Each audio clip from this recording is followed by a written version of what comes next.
নির্বাচনের স্বার্থে ইসলাম নিয়ে বিভক্তি সৃষ্টি করতে চায় একটি দল, এমন দাবি করে বিএনপির স্থায়ী কমিটির সদস্য সালাউদ্দিন আহমদ বলেছেন তারা ইসলামের ক্ষতি করতে চায়।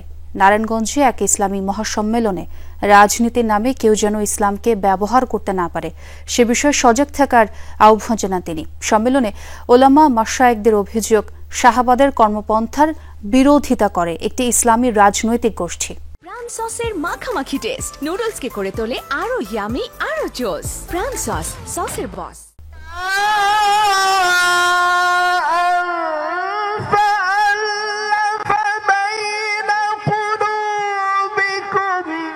বিশ্বখ্যাত কারি আহমেদ বিন ইউসুফ আল আজহারির কোরআন তেলাওয়াতে মুগ্ধতা ছড়ায় নারায়ণগঞ্জের কেন্দ্রীয় ঈদগাহ মাঠে।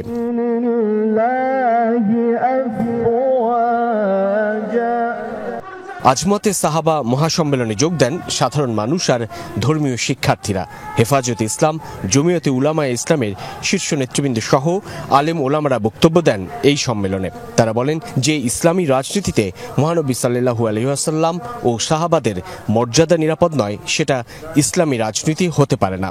যে ইসলামী রাজনীতিতে আম্বিয়ায়ে কেরাম আলাইহিমুস সালামের শান আর মর্যাদা নিরাপদ নয়, সেটা কোনো অবস্থাতেই ইসলামী রাজনীতি হতে পারে না।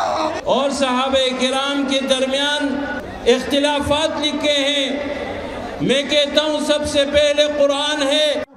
আয়োজনে বিএনপি নেতা সালাউদ্দিন আহমদ বলেন, একটি রাজনৈতিক দল ইসলাম নিয়ে জনগণের মাঝে বিভক্তি সৃষ্টি করতে চায়।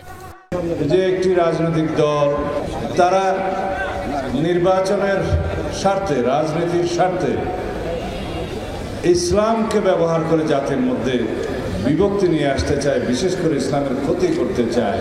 যারা ফিরকা ফিতনা তৈরি করে বাংলাদেশের মুসলমানদের মধ্যে বিভ্রান্তি সৃষ্টি করতে চায়, তাদের কাছ থেকে আমাদেরকে সাবধান হতে হবে।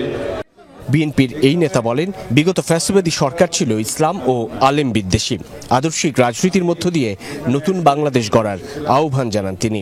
আওয়ামী লীগের রাজনীতি এই দেশের মানুষ দেখেছে, এটা অপরাজনীতি, ইসলাম বিদ্বেষী রাজনীতি, আলেম নির্যাতনের রাজনীতি, আলেম বিদ্বেষী রাজনীতি, মুসলিম বিদ্বেষী রাজনীতি তারা করেছে তাদের রাজনৈতিক স্বার্থ হাসিল করার জন্য। এমনভাবে আমরা আগামী দিনে রাজনৈতিক চর্চা করি যাতে আমাদের ভালো আদর্শ স্থাপিত হয়। বিএনপি ইসলামের প্রকৃত আদর্শ বাস্তবায়ন করতে চায় বলে উল্লেখ করেন দলের এই নীতি নির্ধারক। আমরা মদিনা ইসলামের চর্চা করি, আমরা মদিনা ইসলামে বিশ্বাস করি।